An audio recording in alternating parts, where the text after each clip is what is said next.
Hi అండి, welcome to Varalakshmi blogs. గోకరకాయ egg curry చేసుకుందాము. గోకరకాయ సన్నగా కట్ చేసుకొని దాంట్లో కొంచెం పసుపు వేసి ఉడికించుకోవాలి. 3 ఎగ్స్ తీసుకోవాలి. ఆనియన్ సన్నగా కట్ చేసుకోవాలి.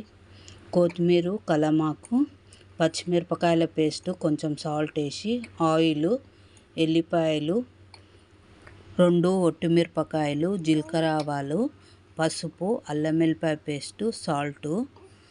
కడాయి పెట్టుకోవాలి. కడాయి పెట్టుకొని కొద్దిగా వేడెక్కినాక ఆయిల్ వేసుకోవాలి. ఆయిల్ వేడెక్కినాక ఎల్లిపాయలు, ఒట్టిమిరపకాయలు వేసుకోవాలి. ఎల్లిపాయలు కొద్దిగా మెదుపుకోవాలి.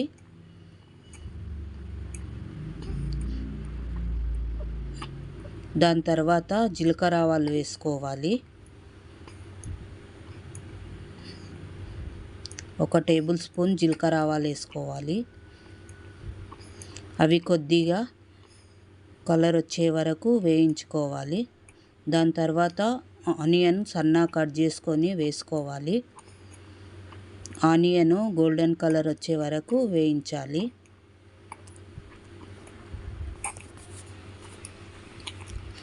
హాఫ్ టేబుల్ స్పూన్ పసుపు వేయాలి. ముందు దాంట్లో గోకరకాయలు కొద్దిగా పసుపు వేసినందుకు ఇందులో కొద్దిగా తక్కువ వేసుకోవాలి.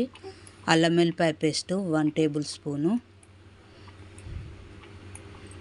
అవి కొద్దిగా కలర్ వచ్చినాక 2 టేబుల్ స్పూను పచ్చిమిరపకాయల పేస్ట్ వేసుకోవాలి. కొంచెం సాల్ట్ వేసి పచ్చిమిరపకాయలని మిక్సీ పట్టి వేసుకోవాలి సన్నగా.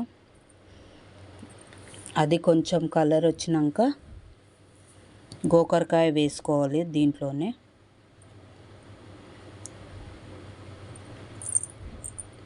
పచ్చిమిరపకాయలో కొంచెం సాల్ట్ ఉన్నందుకు 1/2 టేబుల్ స్పూను సాల్ట్ వేసుకోవాలి.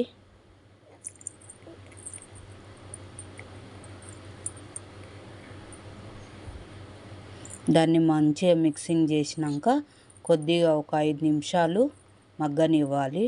కొత్తిమీర, పుదీనా వేసుకోవాలి, కలపాకు. అది మంచిగా మగ్గినాక ఒక 5 నిమిషాల తర్వాత ఎగ్స్ వేసుకోవాలి. 3 ఎగ్స్ వేసినానండి నేనైతే.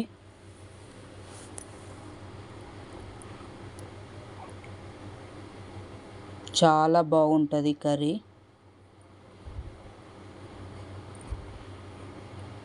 వేసి మొత్తం మిక్స్ చేసి ఒక 5-10 మినిట్స్ ఉడకనివ్వాలి మంచిగా. ఎగ్ గోకరకాయ కర్రీ రెడీ. ఆయిల్ వదిలినాక బంద్ చేసుకోవాలి స్టవ్, అంతే. అయిపోయింది గోకరకాయ ఎగ్ కర్రీ. చాలా టేస్ట్ ఉంటుంది. ఒకసారి ట్రై. గోకరకాయని ముందు ఉడికించుకొని పెట్టుకుంటే తొందరగా అయిపోతుంది. సింపుల్గా ఉంటుంది, తొందరగా అవుతుంది. ఒకసారి ట్రై చేయండి మీరు కూడా. చాలా యమ్మీగా ఉంటుంది. మీకు మా వీడియో కానీ నచ్చినట్లయితే లైక్ చేయండి, షేర్ చేయండి, సబ్స్క్రైబ్ చేసుకోండి. బాయ్.